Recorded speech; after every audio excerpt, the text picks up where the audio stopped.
Bishkek, qui est aux confins de la Chine, de l'Ouzbékistan et du Tadjikistan, au pied du Tian Shan et des grands sommets aux neiges éternelles qui vont plonger dans l'Himalaya.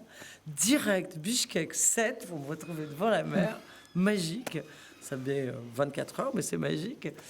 Et je suis venu parce que c'est déjà la troisième fois que je viens à Salsa, au festival ici, sur l'Amérique latine. Et je suis toujours super contente de venir parce que j'aime bien la manière dont on met en place une réflexion qui va avec des films, des conférences et aussi aller danser un peu de salsa et de la musique et se faire plaisir et manger bien. Et j'aime bien cette manière de parler de l'Amérique latine.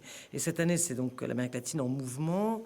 Il s'avère que moi aussi, je travaille sur des thèmes assez similaires. Je pense aussi, comme plein de gens ici, que l'Amérique latine est un laboratoire d'idées, un laboratoire de pensée, de nouveaux concepts, de nouvelles manières de faire de la politique, de faire du social, de réfléchir à la santé, qu'il y a plein de choses qui se passent dont on ferait bien de s'inspirer et qu'on va peut-être vers un monde qui va s'inverser, c'est-à-dire que l'Amérique latine a toujours été entre ses racines indiennes très fortes, là, qui permet d'avoir des formes de pensée voilà, qui redescendent et qui les lient très fort à leur terre, et en même temps une grosse admiration pour le monde occidental, et en particulier pour l'Europe, un lien évidemment avec les racines espagnoles, mais la France a été un pays vachement important dans la pensée latino-américaine, et voilà, l'Europe a été très importante, et on se rend compte qu'on arrive à un moment où la pensée européenne est coincée, statique, elle est complètement...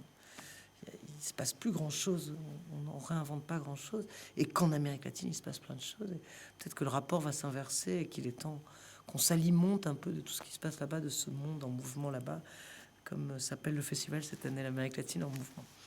Et moi, je suis venu présenter un travail sur... c'est la première fois que je fais ça, c'est la première fois que je fais un webdoc, qui est une nouvelle... Ce sont des nouvelles formes de narration, c'est un peu un truc qui est dans l'air du temps, de travailler sur Internet. Beaucoup de gens regardent, consomment des images, de l'information, du documentaire sur Internet maintenant. Il y a de moins en moins...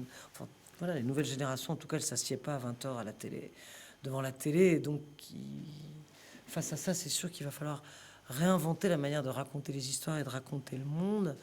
Et moi, j'ai fait donc un webdoc, une forme documentaire spécifique pour le web, qui est donc un découpage sur la perception indienne du changement climatique chez les Indiens d'Amazonie, comment eux perçoivent ça, comment ils perçoivent le monde blanc, qu'est-ce qu'ils perçoivent et comment ils interprètent tout ça.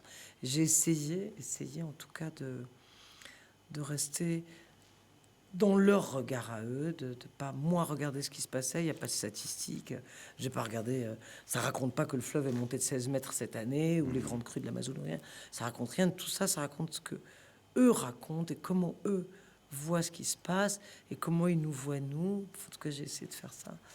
Et donc voilà, j'ai essayé de faire une parole indienne sur ce qui est en train de se passer.